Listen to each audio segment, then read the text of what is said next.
Cinema के इतिहास में कुछ नाम ऐसे हैं जो एक पूरी विधा की पहचान बन गए और इनमें सबसे बड़ा नाम है Alfred Hitchcock. Master of suspense के नाम से मशहूर हिचकॉक ने सिनेमा में मिस्ट्री और थ्रिलर की जो परंपरा स्थापित की वो आज तक फिल्म मेकर्स के लिए एक बेंचमार्क है। 1920 से लेकर 1970 तक फैले उनके शानदार करियर में उन्होंने 50 से ज्यादा फिल्में बनाई, जिनमें से कई आज भी सिनेमा की क्लासिक्स में गिनी जाती हैं। हिचकॉक की खासियत थी psychological elements, innovative camera technique और ऐसे ट्विस्ट जो दर्शकों को हिलाकर रख देते थे। आज हम बात करेंगे उनकी 13 बेहतरीन फिल्मों की जो न सिर्फ थ्रिलर सिनेमा की मास्टरपीस है बल्कि फिल्म आर्ट का एक अनमोल खजाना भी।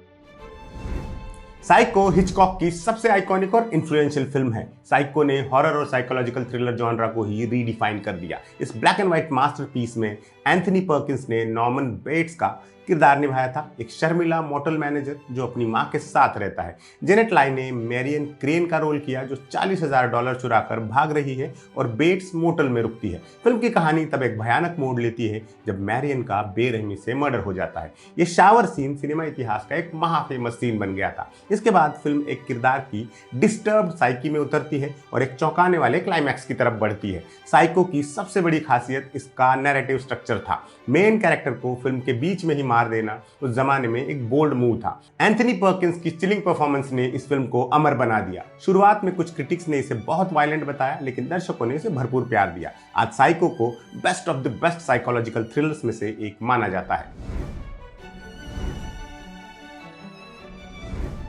हिचकॉक की शायद सबसे कॉम्प्लेक्स और आर्टिस्टिक फिल्म है वर्टिगो। इसमें जेम्स स्टीवर्ट और किम नोवाक की शानदार केमिस्ट्री है। स्टीवर्ट ने स्कॉटी फर्ग्यूसन नाम के एक रिटायर्ड पुलिस डिटेक्टिव का किरदार निभाया जिसे ऊंचाई से डर लगता है। उसे अपने दोस्त की पत्नी मैडेलीन की निगरानी करने के लिए हायर किया जाता है जो सुसाइड की कोशिश कर सकती है। स्कॉटी को मैडेलीन से प्यार हो जाता है लेकिन वो एक टावर से गिरकर मर जाती है। बाद में स्कॉटी को जूडी नाम की एक लड़की मिलती है जो मैडेलीन से बहुत मिलती जुलती है। धीरे धीरे एक चौंकाने वाली सच्चाई सामने आती है।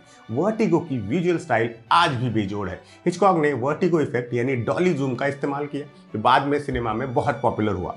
फिल्म ऑब्सेशन, आइडेंटिटी और इल्यूजन की थीम्स को एक्सप्लोर करती है। रिलीज के वक्त वर्टिगो को मिक्स्ड रिव्यूज मिले थे, लेकिन आज ये हिचकॉक की मास्टरपीस मानी जाती है।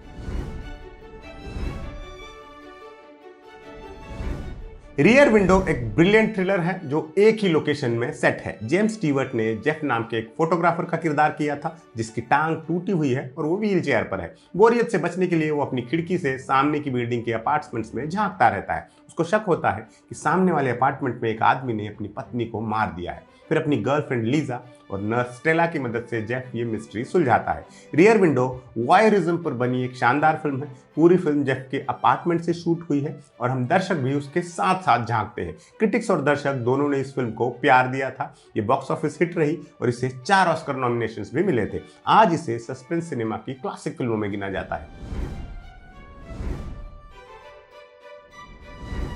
नॉर्थ बाय नॉर्थवेस्ट हिचकॉक की भरपूर एंटरटेनिंग और स्टाइलिश थ्रिलर है। ये मिस्टेकन आइडेंटिटी की क्लासिक कहानी है। कैरी ग्रांट ने इसमें एक एडवर्टाइजिंग एग्जीक्यूटिव रॉजर का किरदार निभाया था जिसे गलती से कोई और समझ लिया जाता है। दुश्मन एजेंट्स उसे एक गवर्नमेंट स्पाई समझते हैं और उसे मारना चाहते हैं। फिल्म में रॉजर का पीछा करते हुए जासूस उसे पूरे अमेरिका में भगाते हैं। सब उसकी जान के दुश्मन हैं सिवाय एक रहस्यमयी महिला के जो रॉजर की मदद करती है। इस फिल्म का सबसे फेमस सीन वो है जहां रॉजर खुले खेत में एक क्रॉप डस्टर प्लेन चेज करता है। माउंट रशमोर पर क्लाइमैक्स सीक्वेंस भी आइकॉनिक है। अर्नेस्ट लेमन की शार्प स्क्रिप्ट, बर्नार्ड हर्मन का म्यूजिक और कैरी ग्रांट की चार्मिंग परफॉर्मेंस इस फिल्म को परफेक्ट बनाते हैं। फिल्म को बेहतरीन रिव्यूज मिले और कमर्शियली भी कामयाब रही।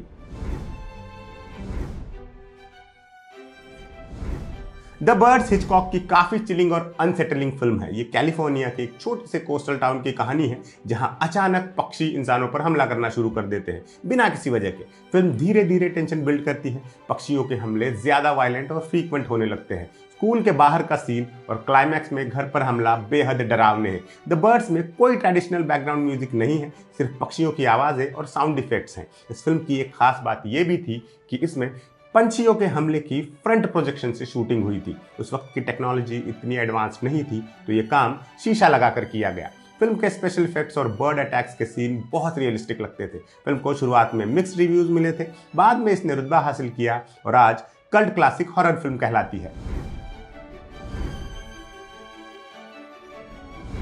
नोटोरियस हिचकॉक की शायद सबसे रोमांटिक और इमोशनल थ्रिलर है। कैरी ग्रांट और इंग्रिड बर्गमैन की केमिस्ट्री इस फिल्म की जान है। बर्गमैन ने एलिशिया नाम की एक अमेरिकी महिला का किरदार निभाया था जिसके पिता नाजी स्पाई थे। ग्रांट ने एक गवर्नमेंट एजेंट डेवलिन का रोल किया था जो अलिशिया को रिक्रूट करता है। ये दोनों एक दूसरे से प्यार करते हैं लेकिन उनके बीच एक मिशन आ जाता है। नोटोरियस में हिचकॉक ने एस्पियोनाज को रोमांस के साथ परफेक्टली ब्लेंड किया था। वाइन सेलर में क्लोजअप शॉट और स्टेयर्स पर क्लाइमैक्स सीन मास्टर क्लास है। क्रिटिक्स ने इसे बहुत पसंद किया था। इसे हिचकॉक की टॉप 5 फिल्मों में से एक माना जाता है। रेबेका हिचकॉक की पहली हॉलीवुड फिल्म थी और इसे बेस्ट पिक्चर का ऑस्कर अवार्ड मिला था। जोआन फॉन्टेन ने एक अनाम महिला का रोल किया था जो मैक्सिम नाम के एक अमीर विधुर से शादी करती है। जब वो मैक्सिम के एस्टेट पहुंचती है तो उसे मैक्सिम की पहली पत्नी रेबेका का साया महसूस होता है। धीरे धीरे रेबेका की मौत से जुड़े राज खुलते हैं। फिल्म की यूएसपी ये थी कि रेबेका कभी स्क्रीन पर नहीं दिखती, फिर भी पूरी फिल्म में उसकी प्रेजेंस महसूस होती है। फिल्म को 11 ऑस्कर नॉमिनेशंस मिले थे और बेस्ट पिक्चर का अवार्ड भी मिला था। ये बॉक्स ऑफिस पर हिट रही और आज क्लासिक गॉथिक थ्रिलर मानी जाती है। स्ट्रेंजर्स ऑन अ ट्रेन एक ब्रिलियंट साइकोलॉजिकल थ्रिलर है। ये एक टेनिस प्लेयर गाय हेन्स की कहानी है जो अपनी पत्नी से डिवोर्स चाहता है। ट्रेन में उसकी मुलाकात ब्रूनो नाम के एक आदमी से होती है जो अपने पिता से नफरत करता है। ब्रूनो एक criss cross murder plan suggest करता है, यानी ब्रूनो गाय की पत्नी को मारे और गाय ब्रूनो के पिता को, तो किसी को शक नहीं होगा। गाय इसे मजाक समझता है लेकिन ब्रूनो सीरियस है। वो गाय की पत्नी को मार देता है और गाय से अपने पिता को मारने के लिए फोर्स करता है। फिल्म को बेहतरीन रिव्यूज मिले थे और ऑस्कर नॉमिनेशन भी। ये कमर्शियली सक्सेसफुल रही थी और आज ये हिचकॉक के सबसे इंटेलिजेंट थ्रिलर्स में से एक मानी जाती है। डायल एम फॉर मर्डर एक क्लासिक मर्डर मिस्ट्री है जिसके फैंस पूरी दुनिया में हैं। ये टोनी वेंडिस नाम के एक रिटायर्ड टेनिस प्लेयर की कहानी है जो अपनी पत्नी मार्गो को मरवाना चाहता है क्योंकि वो किसी और से प्यार करती है। टोनी एक हिटमैन को हायर करता है और एक परफेक्ट मर्डर प्लान बनाता है, लेकिन सब कुछ गलत हो जाता है जब मार्गो खुद को बचाने के लिए हिटमैन को ही मार देती है। अब टोनी को अपना प्लान बदलना पड़ता है। ये एक प्लॉट ड्रिवन फिल्म है और कैट एंड माउस गेम का परफेक्ट एग्जाम्पल है। ग्रेस केली की एलिगेंस और रे मिलन की विलेनियस परफॉर्मेंस शानदार है। आज ये फिल्म एक टाइट थ्रिलर का बेस्ट एग्जाम्पल मानी जाती है। रोप हिचकॉक की सबसे एक्सपेरिमेंटल फिल्म है। इसमें जेम्स स्टीवर्ट, जॉन डाल और फाले ग्रेंजर ने मुख्य भूमिकाएं निभाई है। ये दो युवा ब्रैंडन और फिलिप अपने फॉर्मर क्लासमेट डेविड को थ्रिल के लिए मार देते हैं, सिर्फ ये साबित करने के लिए कि वो परफेक्ट मर्डर कर सकते हैं। वो डेविड के शरीर को एक ट्रंक में छुपा देते हैं और फिर उसी कमरे में एक डिनर पार्टी रखते हैं। डेविड के परिवार वाले और दोस्त आते हैं और ब्रैंडन खतरनाक गेम खेलता है। पार्टी में उनका फॉर्मर टीचर रूपर्ट भी मौजूद है जो धीरे धीरे सच समझने लगता है। ये पूरी फिल्म लॉन्ग टेक्स में शूट हुई है। ऐसा लगता है कि ये एक ही कंटिन्यूअस शॉट में बनी है, हालांकि टेक्निकली 10 लॉन्ग टेक्स थे। ये फिल्म रियल टाइम में घटित होती है, यानी 80 मिनट की फिल्म 80 मिनट की कहानी। रिलीज के वक्त ये फिल्म कंट्रोवर्शियल साबित हुई थी अपने होमोसेक्सुअल अंडरटोन्स के कारण, लेकिन आज इसे टेक्निकल मास्टरपीस माना जाता है। Shadow of a doubt Hitchcock की पर्सनल फेवरेट फिल्म थी। ये शार्लेट न्यूटन उर्फ चार्ली नाम की एक लड़की की कहानी है जो अपने अंकल चार्ली से बहुत प्यार करती है। जब अंकल चार्ली उनके छोटे से शहर में आते हैं तो सब खुश होते हैं, लेकिन धीरे धीरे शार्लेट को शक होने लगता है कि उसके प्यारे अंकल एक सीरियल किलर है जो अमीर विधवाओं को मारते हैं। अब उसे अपने परिवार को बचाना है, वो भी बिना किसी को बताए। ये evil hiding in plain sight की कहानी है। दो चार्लीज के बीच का साइकोलॉजिकल कनेक्शन फिल्म की यूएसपी है। क्रिटिक्स ने इसे बहुत पसंद किया था। इसे हिचकॉक की सबसे अंडररेटेड मास्टरपीस कहा जाता है। दी 39 स्टेप्स हिचकॉक की ब्रिटिश पीरियड की सबसे फेमस फिल्म है। रॉबर्ट नाम का एक कैनेडियन लंदन विजिट पर है। जब एक मिस्टीरियस महिला उसके अपार्टमेंट में मारी जाती है तो रॉबर्ट पर मर्डर का इल्जाम लगता है। वो स्कॉटलैंड भागता है और एक्सपायरिंग को एक्सपोज करने की कोशिश करता है। यह film man on the run formula का परफेक्ट एग्जाम्पल है जो हिचकॉक ने बाद में कई फिल्मों में इस्तेमाल किया। फिल्म में एक्शन, रोमांस और कॉमेडी का शानदार बैलेंस है। ये ब्रिटिश बॉक्स ऑफिस पर बड़ी हिट रही थी और इसने हिचकॉक को इंटरनेशनल रिकॉग्निशन दिलाई। आज ये 1930s की बेस्ट ब्रिटिश फिल्मों में से एक मानी जाती है।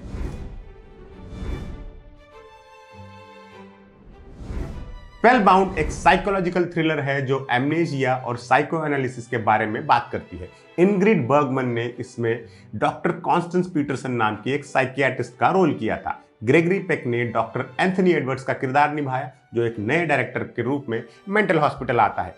कॉन्स्टेंस को पता चलता है कि यह आदमी असली डॉक्टर एडवर्ड्स नहीं है और इसे एमनेजिया भी है। वो उसकी मदद करती है उसकी असली पहचान और एक मर्डर मिस्ट्री को सॉल्व करने में। फिल्म में सल्वाडोर डाली द्वारा डिजाइन किया गया सरेलियस ड्रीम सीक्वेंस सिनेमा के इतिहास के सबसे फेमस सीन्स में से एक है। फिल्म फ्रॉडियन साइकोएनालिसिस को हॉलीवुड में लाने वाली पहली मेन स्ट्रीम फिल्मों में से एक थी। फिल्म को 6 ऑस्कर नॉमिनेशंस भी मिले थे।